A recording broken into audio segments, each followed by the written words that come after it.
আজ ধর্মতলায় সনাতনী মঞ্চে দেবাংশু বিজেপিকে কটাক্ষ করলেন তাদের ধর্ম নিয়ে রাজনীতি করার জন্য। আজকে বিজেপি সনাতন ধর্মকে ব্র্যান্ড হিসাবে ব্যবহার করে রাজনীতি করছে। দেখুন দেবাংশু কি বললেন। ধারণা মস্তিষ্কে ছিল আর 2014 সালের পর একটা রাজনৈতিক দল ভারতবর্ষে ক্ষমতায় আসার পর থেকে তারা আমার ধর্মকে আমার কাছে যেভাবে দেখানোর চেষ্টা করছে তার যে অর্থ আমি আমার ঠাকুরদার দেওয়া শিক্ষার সাথে তার কোনো মিল আজও খুঁজে পাই না। আজকে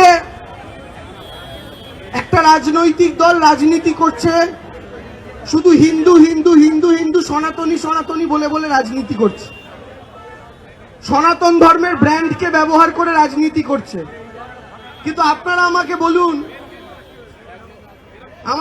আমি জানতে চাই আপনাদের থেকে শিক্ষা পেতে চাই, জানতে চাই যে ঈশ্বর কি কখনো সন্তুষ্ট হন যদি তার নাম করে রাজনীতি করা হয়? আমাদের ঈশ্বর কি রাজনীতির বস্তু?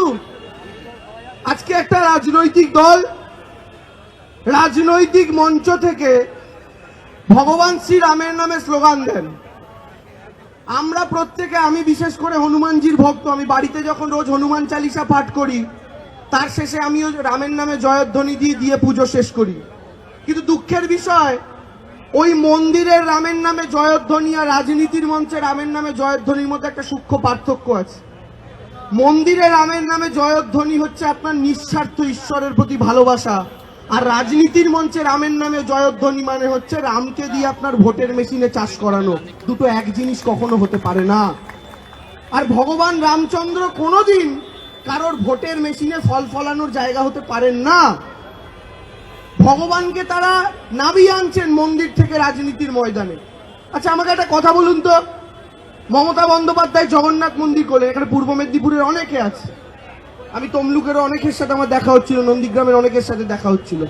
মমতা বন্দ্যোপাধ্যায় জগন্নাথ মন্দির করেছেন, কিন্তু আপনি একটা কথা বলুন, সরকারি পয়সায় করেছেন, কিন্তু তারপরেও আমাকে বলতে পারবেন একদিনও মমতা বন্দ্যোপাধ্যায় মঞ্চে দাঁড়িয়ে মাইক হাতে নিয়ে বলেছে যে আমি জগন্নাথ মন্দির করেছি তাই তৃণমূলকে ভোট দাও? একদিন একটা বাক্য খুঁজে দেখান, পারবেন না।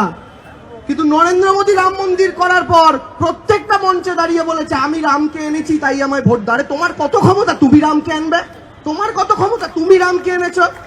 রাম তোমাকে এনেছে না, তুমি রামকে এনেছো। এরা ভগবানকে দিন দিন ক্ষুদ্র থেকে ক্ষুদ্রতর জায়গায় পরিণত করার চেষ্টা করছে। আজকে বাংলার মাটিতে আপনারা আমাকে বলুন, বলা হয় হিন্দু ধর্মের 33 কোটি দেবতা, কেউ কেউ বলেন 33 কোটি, কেউ বলেন 33 প্রকারের দেবতা। এই যে হিন্দু ধর্মে এত দেবদেবী, আচ্ছা আপনাদের মনে হয় না, আমি সাধারণ কিছু জায়গায় আমার কিছু বিজেপির বন্ধুর সাথে যখন তর্ক বিতর্ক হয় আমি তাদের জিজ্ঞেস করি, আচ্ছা আপনাদের কোনোদিন নিজেকে জিজ্ঞেস করতে ইচ্ছা করে না বিজেপির বন্ধুরা, যে এত যে দেবদেবী আমাদের ভারতে 30টার কাছাকাছি রাজ্য, এক একটা রাজ্যে কেন প্রধানত এক একটা দেবদেবীর উপাসনা হয়? আমাদের ভারতে তো 30টা রাজ্যেই একেশ্বরবাদী হতে পারত, যে সবাই একটাই দেবতার পুজো করে, কিন্তু সেটা কি হয় আমাদের দেশে? হয় না। আপনি সাউথ ইন্ডিয়ায় চলে যান, দেখবেন তিরুপতি ভগবানের পুজো হয় কোনো কোনো রাজ্যে। আপনি সেখান থেকে একটু উপরের দিকে চলে আসুন, ওয়েস্টার্ন পার্টে চলে যান মহারাষ্ট্র, কদিন আগেই হয়ে গেল, সেখানে প্রধান উৎসব হচ্ছে গণেশ উৎসব। গণেশ চতুর্থীতে মহারাষ্ট্র জুড়ে, মানে আমাদের এখানে যেমন মোড়ে মোড়ে দুর্গাপুজো, ওখানে গণেশের প্যান্ডেল। আপনি চলে যান আর একটুখানি উত্তরের দিকে, সেখানে জন্মাষ্টমী বড় অনুষ্ঠান পালিত হয় প্রধান উৎসবের মধ্যে। আপনারা অনেকেই হয়তো দেখেছেন যে কাঁধের ওপর কাঁধে উঠে মাখনের ভাঁড় ফাটাচ্ছে সেই দৃশ্য, অর্থাৎ সেখানে সেটা বড় উৎসব। আপনি চলে যান নর্থ ইন্ডিয়া স্টেটগুলোতে, সেখানে দেখতে পাবেন রামনবমী একটা বড় উৎসব। আপনি চলে আসুন পশ্চিমবঙ্গের দিকে, আমাদের এখানে প্রধান উৎসব দুর্গাপুজো, কদিনের মধ্যেই আসছে। তাহলে সাউথ ইন্ডিয়ায় তিরুপতি ভগবান, মহারাষ্ট্রে গণেশ, আরো কোন রাজ্যে জন্মাষ্টমী, আরো কোন রাজ্যে মা দুর্গা, এক একটা রাজ্যের উপাসনা, এক একটা রাজ্যের প্রধান আরাধ্য কিন্তু আলাদা আলাদা, তাদের কালচারের সাথে সংস্কৃতির সাথে সেটা মিশে গেছে। আর আমাদের বাংলা কেন ব্যতিক্রম জানেন? কারণ আমাদের বাংলায় বাঙালি হিন্দুরা প্রধানত নারী শক্তির উপাসক। আমি কেন বলছি আপনারা আমার চেয়ে অনেক ভালো জানবেন। আমাদের বাঙালি হিন্দুদের প্রধান উৎসব দুর্গাপুজো, তো মা দুর্গা তো একজন নারী। এখন মা দুর্গা যখন বিজয়া দশমীর দিন তিনি তার শ্বশুর বাড়ি কৈলাসে ফিরে যান, তখন ঠিক দশমীর 4 দিনের মাথায় কোজাগরী পূর্ণিমা তিথিতে আমাদের মায়েরা বাড়িতে বাড়িতে পূজা করেন মা লক্ষ্মী। তিনি একজন নারী। লক্ষ্মী পূজা হয়ে যাওয়ার পর তার ঠিক 15 দিনের মাথায় দীপান্বিতা অমাবস্যায় পাড়ায় পাড়ায় পূজিতা হন মা কালী। তিনি একজন নারী। মা কালীর পূজার কয়েকদিনের মধ্যে চন্দননগর, রিষ্ণা থেকে কৃষ্ণনগর পাড়ায় পাড়ায় পূজিতা হন দেবী জগদ্ধাত্রী। তিনি একজন নারী।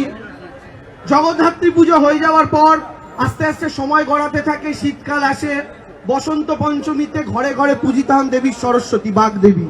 তিনি একজন নারী। এই কয়েক মাস আগে আমার মা 13টা লুচি 13টা ফল খেয়ে বিপত্তারিণী, একজন নারী। আবার বিপত্তারিণীর পুজো কেটে আপনি যে দেখুন পরপর ষষ্ঠীর আরাধনায়, জামাই ষষ্ঠীর দিন যে মা ষষ্ঠীর আরাধনা করা হয়, আমাদের সন্তানদের মাথায়, জামাইদের মাথায় মায়েরা পাখার হাওয়া করেন, মা ষষ্ঠীর আরাধনা করে। এইভাবে আপনি যদি দেখেন, আবার দুর্গাপুজো আসছে, দুর্গাপুজো। আমাদের বাংলায় বাঙালি হিন্দুরা নারী শক্তির আরাধনা করেন এবং প্রধান যে উৎসবগুলো তার মধ্যে প্রধানত নারী কেন্দ্রিক যে শক্তি তাদের আরাধনা আমরা করি। এবং এই ব্যতিক্রমী জায়গা থেকেই পশ্চিমবঙ্গ, দিল্লি একটা হাফ স্টেট, দিল্লির কথা বলছি না, অর্ধ রাজ্য, পূর্ণাঙ্গ রাজ্যগুলোর মধ্যে যদি দেখেন, সেই সূত্র মেনেই পশ্চিমবঙ্গ একমাত্র রাজ্য যে গোটা ভারতবর্ষের মধ্যে একমাত্র মহিলা মুখ্যমন্ত্রী এই রাজ্যের মাটিতেই আছেন। আমাদের ভিডিও ভালো লাগলে লাইক ও শেয়ার করুন, কমেন্ট সেকশনে গিয়ে জানান আপনাদের মতামত। আরও ভিডিও পেতে চ্যানেলকে সাবস্ক্রাইব করুন। প্রতি মুহূর্তে খবরের আপডেট পেতে প্রেস করুন বেল আইকন।